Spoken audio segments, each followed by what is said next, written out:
Welcome to EPG Pathshala on the subject Social Medicine and Community Health. I am Dr. C.P. Mishra, working as professor in the Department of Community Medicine, Institute of Medical Sciences, Banaras Hindu University, and I shall be discussing the module National Control Program for Non-Communicable Diseases. Particularly, this module is devoted to cancer. This module has been developed by a team comprising of myself and other experts from the different parts of the country. The learning objectives that have been set for this session is that after going through this session, one should be able to describe the problem of non-communicable diseases, describe the objective and the strategies of national program on non-communicable diseases regarding cancer. Now, among the various non-communicable diseases, cancer has a special importance because the survival because of cancer is considerably jeopardized. Cancer is a generic term for a large group of diseases that can affect any part of the body, any age group. Other terms used are malignant tumors and neoplasms. The term cancer is usually and generally used for more than 100 different diseases, including malignant tumors of different sites, such as breast, cervix, prostate, stomach, colon, rectum, lung, mouth, and blood organs and blood tissue that leads to leukemia, sarcoma, bone, Hodgkin disease, and non-Hodgkin lymphomas, and so on. Common to all forms of diseases is the failure of the mechanism that regulates normal cellular growth, proliferation, and cell death. In cancer, the normal cellular growth hampered and cells generally grow at a very faster speed, and the growth pattern is also different. Ultimately, there is a progression of the resulting tumor from mild to severe abnormality and with invasion of neighboring tissues and eventually spread to other areas of the body through hematogenous route. The disease arises principally as a consequence of exposure of individuals to carcinogenic substances, cancer-causing agents, in which they inhale, eat and drink, and are exposed to, and their work on the environment. Personal habits such as tobacco use and dietary practices are also contributing to this. There may be in some cases there may be some genetic susceptibility too. Now, the carcinogens could be physical agents like radiations, like ultraviolet rays, or it could be chemical like asbestos, aflatoxins, particularly storage fungus, and arsenic, particularly. And there could be certain infections, particularly viral infection like hepatitis B. It could be other herpes simplex virus and so on that will be associated with the cancer cervix. What are non-communicable diseases? Non-communicable diseases, also known as chronic diseases, are not passed from one person to person. Person-to-person transmission occurs in case of communicable diseases. Generally, they are of long duration and generally their progression is very slow. In the non-communicable diseases program, number 1, we have discussed in detail about this. The 4 main types of non-communicable diseases are cardiovascular diseases, like heart attacks and stroke. The second is cancer, the diabetes mellitus, and chronic respiratory diseases such as chronic obstructive pulmonary disease and asthma. Non-communicable diseases affect all age groups and all regions of the world. Non-communicable diseases are often associated with older age groups and a number of causes that contribute in this process. Evidence highlights that 16 million of all deaths attributed to non-communicable diseases occur before the age of 70. Of these premature deaths, 52% occur in low and middle income countries. Children, adults, and elderly are all vulnerable to the risk factors.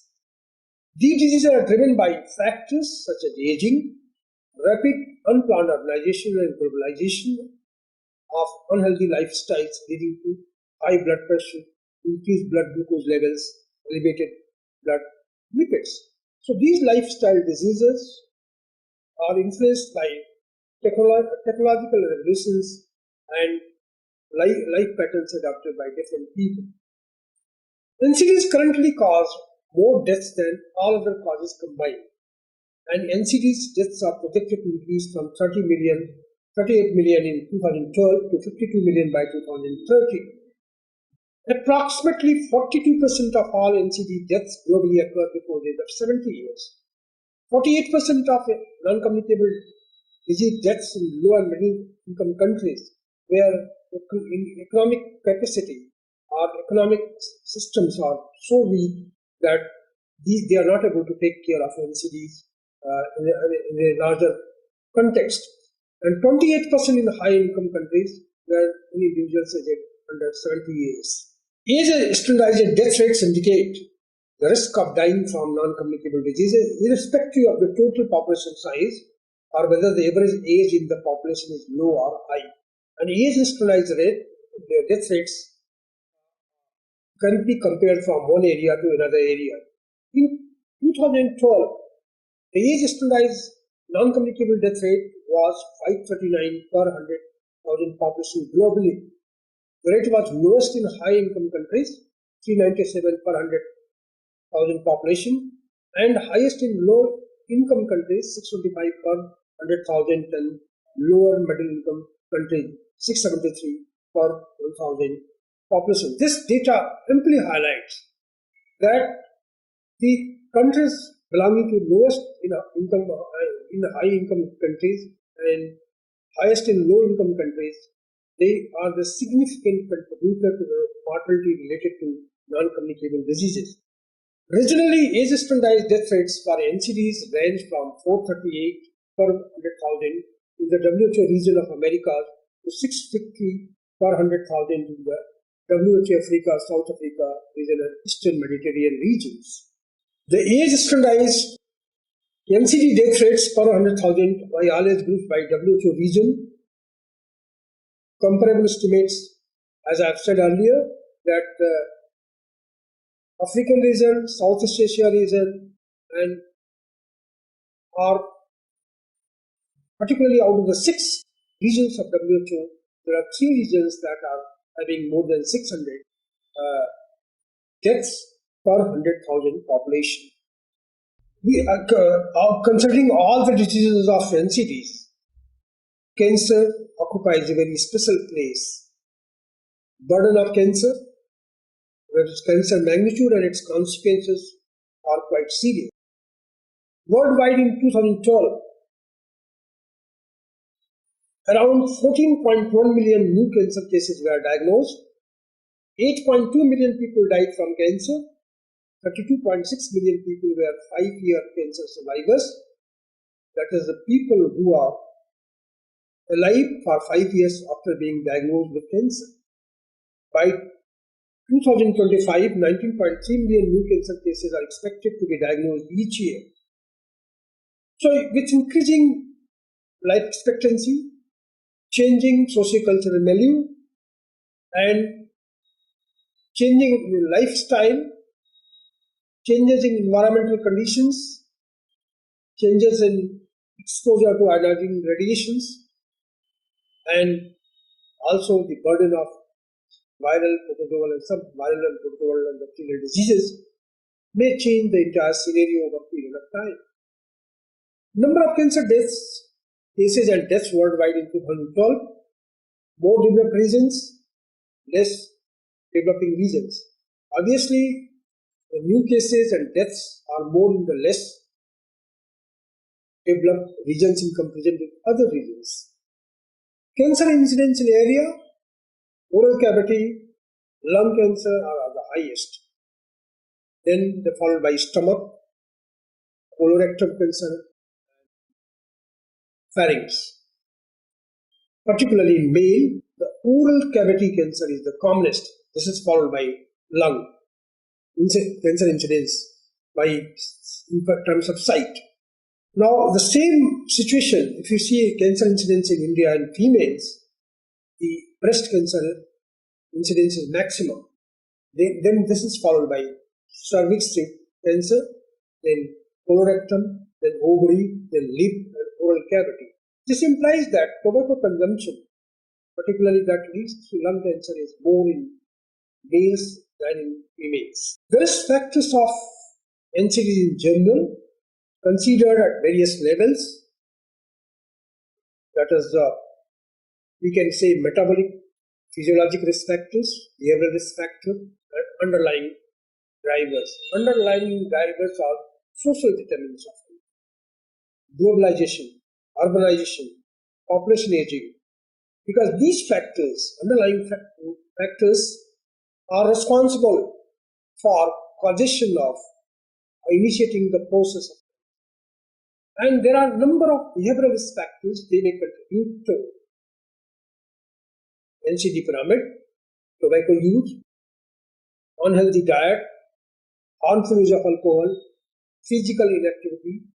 Unhealthy diet particularly refers to, it has been observed that 5 servings of fruits and vegetables can play a very significant protective role. Metabolic functions: raised blood pressure, overweight, obesity, particularly central obesity in developing countries, raised lipids, raised blood glucose. All these metabolic physiologic risk factors contribute to non-communicable diseases. And causal links to establish is difficult, but most of the factors have multiplicative effect, and their cumulative effect is responsible for occurrence of non-communicable disease in general. Some attributes of risk factors: risky lifestyle behaviors are responsible for risk factors. Risk factors are cumulative and operate on a life course perspective. They influence the risk throughout the life course. For example, childhood obesity is a major risk factor for adult obesity and consequently diabetes and cardiovascular disease. Normally, for all practical purposes, it is seen that these risk factors occur together. The person who has high blood pressure, adults may have also high blood sugar, dyslipidemia, and central obesity. The risk factors are additive and sometimes multiplicative also. This means cumulative small elevations of risk factors are much more harmful than elevated single elevation of a single risk factor. Risk factors operate in a continuum. This means that even within the normal ranges, say for example, if we say that blood pressure 140 by 90, if you take the cutoff level, it has been observed that the people below that level, those who are on the higher side of the blood pressure, they have a higher risk. So risk factors operate in continuum. This means that even within the normal range, people with higher level have higher risks. For example, individuals with systolic blood pressure 140 millimeter mercury have a higher risk of cardiovascular disease, stroke, and future deaths than those at the level of 120 millimeter mercury, even though both are within normal range. And therefore, the WHO has formulated a strategy that the blood pressure should be brought to a level which is absolutely normal. This implies to all the risk factors of cardiovascular disease and stroke. In nutshell, today's risky behaviors are tomorrow's risk factors. Whatever risky behavior you are practicing today, that tomorrow it will be risk factors. Today's risk factors will be tomorrow's disease.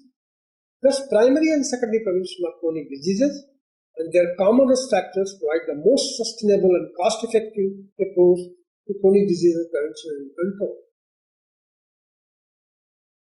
Adult risk factors in India reflect the prevalence of current tobacco smoking, 25% male on an average at least, and female 39% are current smokers.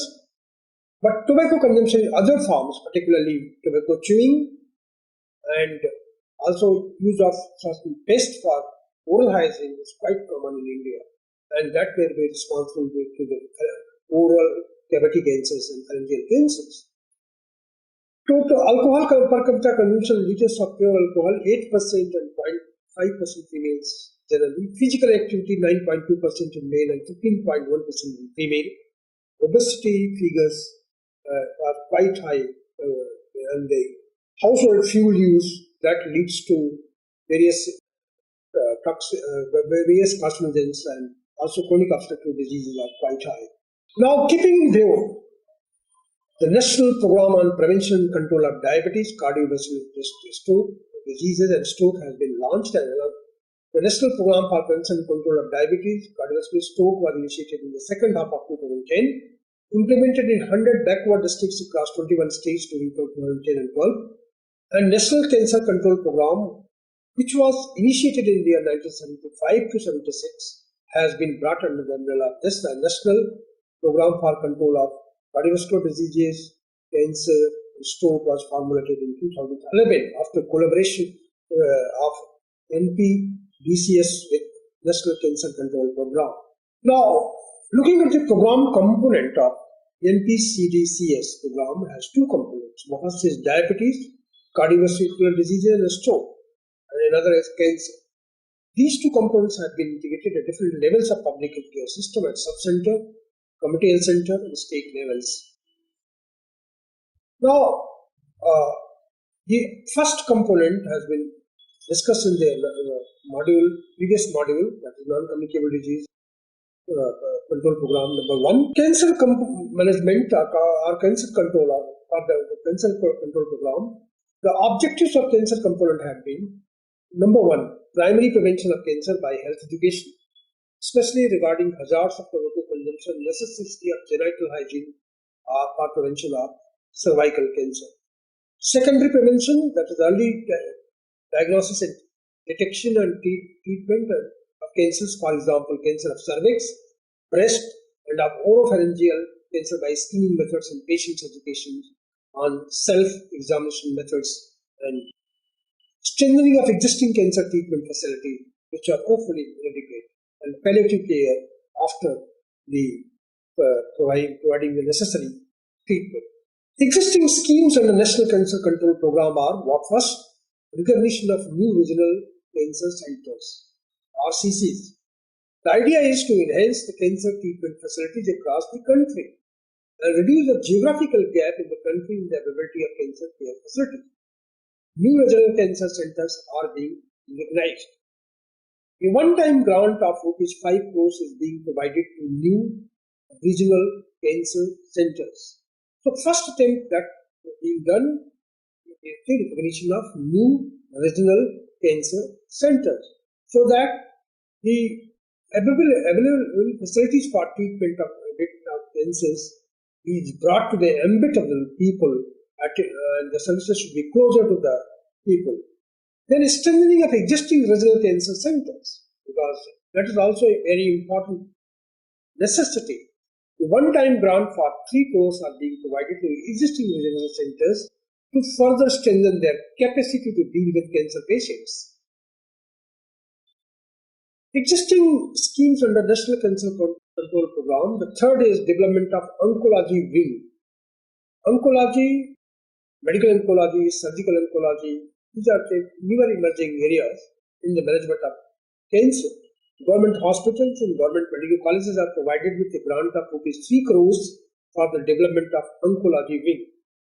Then district cancer control program is another component. The district cancer control program will be implemented by a nodal agency, which may be a regional cancer center or a government medical college or a government hospital with radiotherapy facility. A cluster of 2 to 3 districts are taken up for prevention, early detection, minimal treatment, and provision of supportive care at the district level. The fifth scheme, that is a decentralized NGO scheme. A grant of ₹8,000 per camp will be provided to the non-governmental organization for information, education, and communication activities. Because it has been observed that most of the cancer cases are coming very late to the tertiary institutions and secondary institutions, and therefore it becomes pertinent that people should be informed about these signs and symptom manifestations of cancer, and also it becomes important that they should be informed that what are the warning signals of cancer, so that they can avail the necessary facility and they can and that can be diagnosed early and remedial measures can be started early. For database of cancer cases, National Cancer Registry Programs was initiated in December 1981 by Indian Council of Medical Research, which gives a picture of the magnitude, patterns of cancer, and also trend, that with the various inputs, what is happening in the country.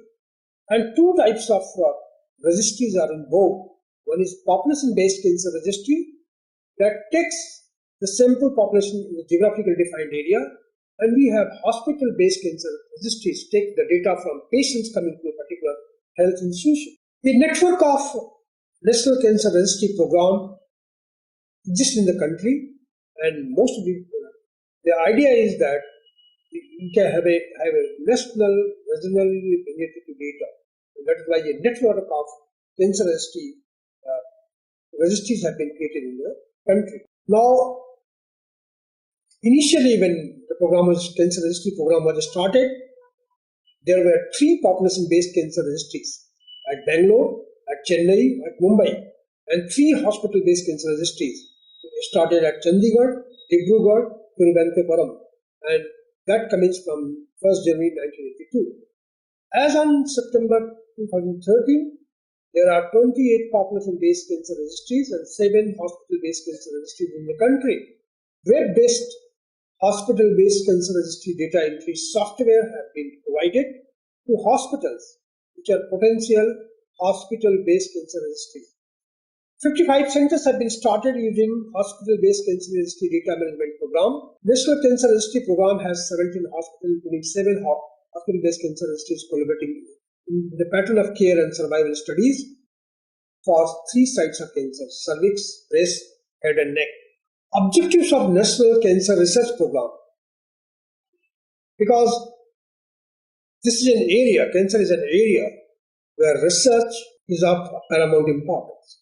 Because research must provide newer approaches for preventing, for treating, and for managing the cancer control program. The objectives of National Cancer Research Program is to generate reliable data on the magnitude and pattern of cancers, undertake epidemiological studies based on the results of registry data, because a lot of data is generated in the registries, and if that data is analyzed in a meaningful way, then that will provide necessary information which is required for prevention, control, and management of cancers. This National Cancer Research Program helps in designing, planning, monitoring, and evaluation of cancer control activities under the National Cancer Control Program. Also, research is needed so that we can develop training programs in cancer registration and epidemiology. In 2001, data from all cancer registries and from all medical colleges were collected for the development of an atlas of cancer in our country. This atlas, Cancer Atlas, is likely to provide information about patterns of cancer in several other parts of the country, including those not covered under the National Cancer Control Research Program. Knowing patterns of cancer across the country would provide important leads in targeting cancer control measures, in undertaking ecological research and examining clinical outcomes. The basic principle in the project is, since over 85 to 90% of cancers as per the data of National Cancer Research Program have a microscopic diagnosis, the point of capture of cases will be the pathology department of medical colleges and major cancer hospitals. It is envisaged to have a network of computers linked to a website so that information, mainly patient identification details, including area of living and site and morphology of tumor on all malignant cases, will be transmitted as and when they are reported in the Department of Pathology. Collation of data by collaborating center is very vital. Identification of cancer case, the first step towards collation, the identification of the recording of malignant neoplasm. The method of obtaining this varies in different settings. Cancer centers, a provisional noting of the diagnosis is made in the core pro forma, whereas a report of diagnosis of malignancy is available. The diagnostic portion is subsequently completed after reviewing the reports of the pathology department. Medical college hospitals and other general hospitals of government, both government and private, they help in identifying information in the code completed for such patients wherein the malignancy is diagnosed or suspected. Whenever a histopathology diagnosis of malignancy is made, the concerned patients are followed back to the inpatient wards and where the patient is not admitted or discharged through the concerned physician. Pathology laboratories. Histopathology is the gold standard in the diagnosis of cancer. In these circumstances, identifying the report with the diagnosis of malignancy and contacting the patient's representative for the required information will help us for this purpose. Completion of core pro forma is very important activity. Identifying information, the name of the patient, certain additional details like name of father, mother, spouse, and that of son, daughter, are sought mainly to help in checking duplicate registrations. Duplicate registrations are quite common because the same patient may seek services from different areas, and this will help us in checking out the duplication so that numbers are not exaggerated. The key information is the location, at least at the level of district for the past year. This is the same rule that is followed for cancer registries under the National Cancer Registry Program, in that the cancer patient is taken into the registry provided he stays in the geographical area for a minimum period of 1 year. Diagnostic informations. Once a pathological microscopic diagnosis of cancer has been made, the details of diagnosis including coding according to WHO International Classification of Diseases are put into is done. Software development and functioning of the website. The website with the following address are launched in January 2005: canceratlasindia.org and cancermapindia.org. The data is received on day-to-day basis. The unique username and password for each participating center ensure authorized data entry. A few rural centers do not have ready access to personal computers or internet connections. These centers photocopy the completed form and send the sent of the form to the periodic intervals. Data flow diagrams of the functioning of website. Here we see that internet service providers are there, web and email and data are there, router is there, then there are cancer centers, then coordinating unit, internet connection and other hospitals. And through this data is transmitted from one place to another. Activities of district training and unit is to training and capacity building of relevant stakeholders, because cancer involves multidisciplinary approach, and therefore not only public, private and NGOs has to be involved, and all stakeholders must be empowered through training initiatives. School awareness programs are important because it has been observed that whatever lifestyle practices are formed during school age are carried in the adulthood. And it has been also observed that majority of the information are passed by school children direct to the parents. And so this becomes a very potential, and also the outreach is maximum because most of the children are available at a particular place. Setting up an extension of tobacco cessation facilities. By setting up tobacco cessation centers is desired. Information, education, communication, media campaign approach, and so on, and monitoring of enforcement of tobacco control law is desired.